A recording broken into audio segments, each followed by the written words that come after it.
ത്രിയേക ദൈവത്തിന്റെ അതിപരിശുദ്ധമായ നാമം വാഴ്ത്തപ്പെടുമാറാകട്ടെ.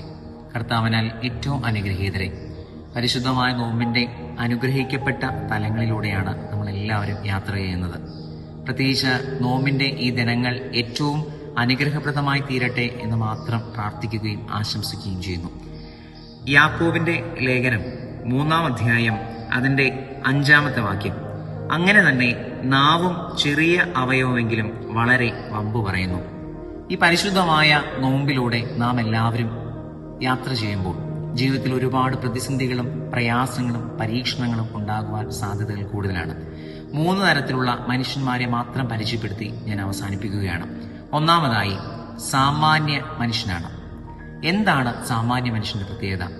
മറ്റുള്ളവരെയും തന്നെയും സന്തോഷിപ്പിച്ച് തന്റെ ഇഷ്ടങ്ങളെ ചെയ്യുവാൻ ആഗ്രഹിക്കുന്ന ഒരാളാണ് സാമാന്യ മനുഷ്യൻ.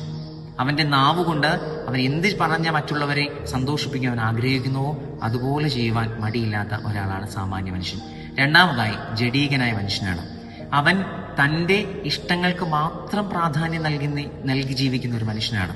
തന്റെ നാവുകൊണ്ട് മറ്റുള്ളവരെ ഒന്നും സന്തോഷിപ്പിക്കാതെ മറ്റുള്ളവരെ വേദനിപ്പിച്ചുകൊണ്ട് തന്റെ ഇഷ്ടത്തിന് വേണ്ടി മാത്രം ജീവിക്കുന്ന ഒരു മനുഷ്യൻ. മൂന്നാമതായി ആത്മീയനായ മനുഷ്യനാണ്. ആത്മീയനായ മനുഷ്യൻ ദൈവത്തോട് ചേർന്നിരിക്കുന്നവനാണ്.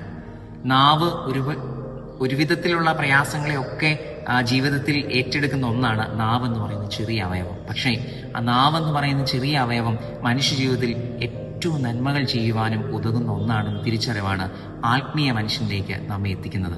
ഈ പരിശുദ്ധമായ നോമ്പിന്റെ ദിനങ്ങൾ ആത്മീയ മനുഷ്യനിലേക്ക് എത്തിക്കുവാൻ നമുക്ക് ഉതകുന്നതാകട്ടെ എന്ന് മാത്രം പ്രാർത്ഥിച്ചുകൊണ്ട് എന്റെ വാക്കുകൾ ഉപസംഹരിക്കുന്നു. ദൈവം നമ്പുരാൻ നമ്മെ എല്ലാവരെയും വാഴ്ത്തി അനുഗ്രഹിക്കുമാറാകട്ടെ. ആമേൻ.